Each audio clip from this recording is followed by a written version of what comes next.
Shalom, queridos. Hoje é o Salmo 58. Bendito seja o nome do nosso Deus.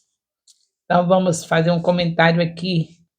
Salmo 58 trata de certos juízes injustos. Neste salmo de lamento profético, Davi clamou a Deus para julgar os juízes corruptos, para que os justos continuassem a confiar no Senhor. Este é também um salmo Esse também é um salmo imprecatório. O salmista introduziu sua condenação de certos juízes injustos com duas perguntas. O salmista introduziu sua condenação de certos juízes injustos com duas perguntas. Ele questionou a integridade desses homens. A palavra hebraica Elohim é forte, palavra chamando o nosso Deus de Elohim. Às vezes se refere aos governos do Antigo Testamento. Claro que geralmente se refere a Deus, o mais forte de todos os seres. Às vezes refere-se a falsos deuses, ou seja, a ídolos. Aqui, como em outros lugares, seres humanos poderosos estão à vista. Salmos 81, versículo 1, 82, versículo 1, Salmos 82, versículo 6. O contexto sugere que eles eram juízes em Israel. Então Davi passou a responder suas próprias perguntas.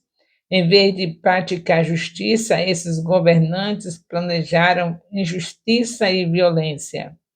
Miqueias 3, de 1 a 3, Miqueias 3, de 9 a 11. Reforço para o que estamos estudando. Mas eles falaram mentiras, Miqueias 6, 12, e não responderam aos avisos dos outros. Além disso, eles tinham uma longa história de comportamento destrutivo. Davi clamou a Deus para lidar com esses homens injustos. Quebrar os dentes simboliza dolorosamente a remoção de sua capacidade de devorar as pessoas que oprimiam. Davi os via como leões e serpentes, cujos dentes e presas precisavam ser esmagados. Ele também pediu a Deus para removê-los como águia correndo. Ele pediu que suas palavras não tivesse a capacidade de penetrar.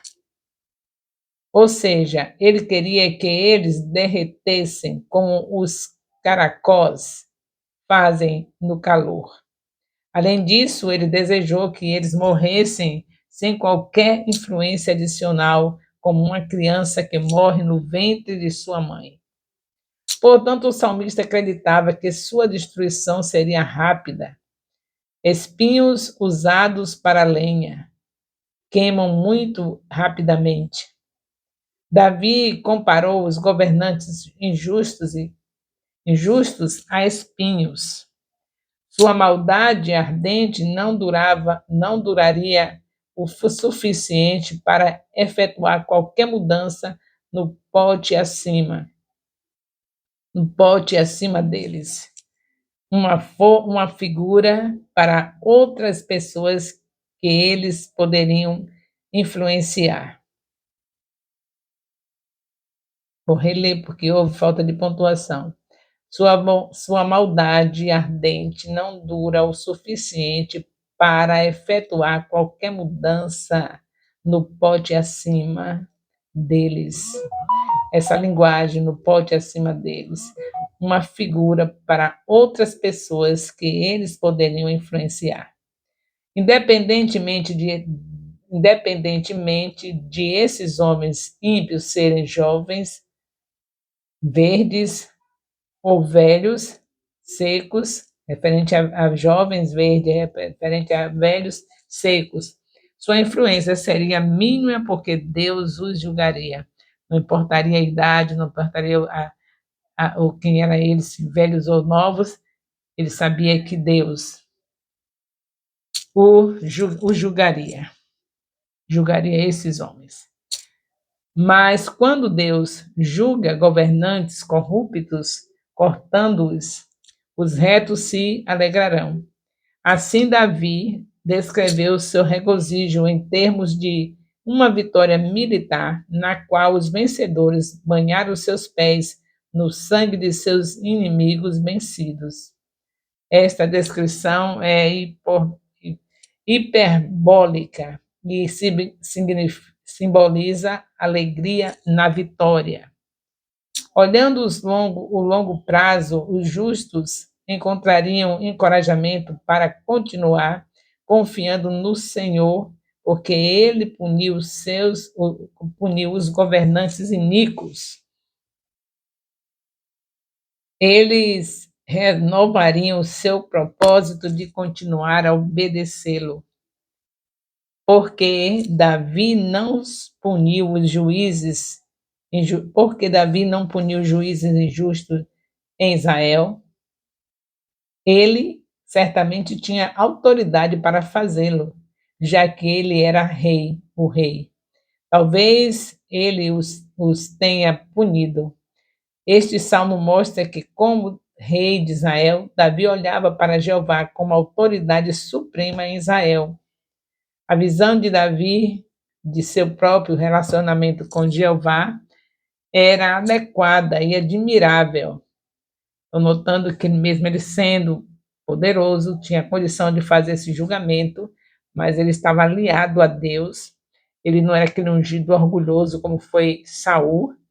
Ele dependia em tudo de Deus. Então, tudo queria que Deus resolvesse. Ele é apenas um representante de Deus. Ele tinha conhecimento disso e isso alegrou muito a Deus. Em vão que ele recebe o nome de homem segundo o coração de Deus. A visão de Davi de seu próprio relacionamento com Jeová era adequada e admirável. Isso é bom a gente lembrar e não esquecer disso. A visão de Davi de seu próprio relacionamento, o relacionamento seu com Deus, o nosso relacionamento, como é que está? A visão de Davi era admirável, do relacionamento dele com Deus. E a nossa, como é que está? A gente, para estar num bom relacionamento com Deus, temos que tem que ter essa dependência. Dependência é saber como Deus pensa e fazer como Deus está pensando. Quais são os pensamentos de Deus? Estão aqui na palavra. Então a gente não vai fazer nada sem estar dependente do que Deus está pensando, do que Ele quer. É por isso que nós estamos desde maio com as Bíblias abertas, 3 capítulos por dia em casa e um capítulo semanalmente com nossos discipuladores. Isso é tudo que devemos fazer, porque a palavra de Deus, ela não volta vazia. Deus providencia um entendimento para você. Se você confia que é a palavra de Deus, ele dá um entendimento. O Espírito Santo está em nós para isso. Então não fique achando que está difícil, não estou entendendo nada. Vá dobrar os seus joelhinhos no lugar secreto. Deus fala com a gente, não fala? Então ouça Deus, principalmente na madrugada, é o melhor horário de você ouvir Deus. Ele fala o tempo todo, mas a gente não tem essa atenção que deveria ter. Mas na madrugada é impossível que você dobrando seu joelho, você não ouça Deus falar. E aí você vai ouvir tudo que está ouvindo, tudo que ele fala na palavra, ele vai repetir a palavra. Ele não tem outra coisa para fazer, ele só tem compromisso com a palavra dele. Você lê e não está entendendo? Vai para a oração, vai entender. E ele pode também entregar uma pessoa que estudou teologia, que possa lhe ajudar. Mas o Espírito Santo fala também com você. Então, você não pode negligenciar conhecimentos, um curso de teologia, não negligencie isso, porque não tem nada errado você estudar. Agora, não se esqueça, Deus está falando, Ele continua falando pela sua palavra. Você não está entendendo na hora que fez a leitura, na madrugadinha, Senhor, aquela parte que eu li é a tua palavra, eu não volta vazia, eu não quero nada sem entender, porque toda ela ali vai ter um propósito para mim, tem um propósito para mim, cada versículo tem um propósito, e é para ser feito esse propósito na minha vida, porque ela não volta vazia, ela faz conforme foi proposto, conforme o Senhor está dizendo, e essa parte não estou entendendo, eu quero receber esse entendimento. Não deixe de ter essa dependência de Deus, não deixe de ter esse amor à palavra, porque a palavra é importantíssima, é Deus falando.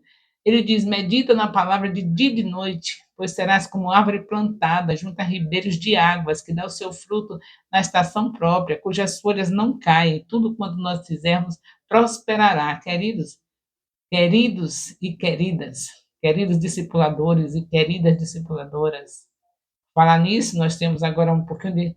Os homens estão ainda desacostumados com essa coisa de estar obedecendo o comando em relação a discipulado, mas eu sei que Deus vai colocar no coração deles algo muito importante, que hoje nós não estamos no tempo da Bíblia, quando foi escrita, os orientais eram orientais, e também era outro tempo.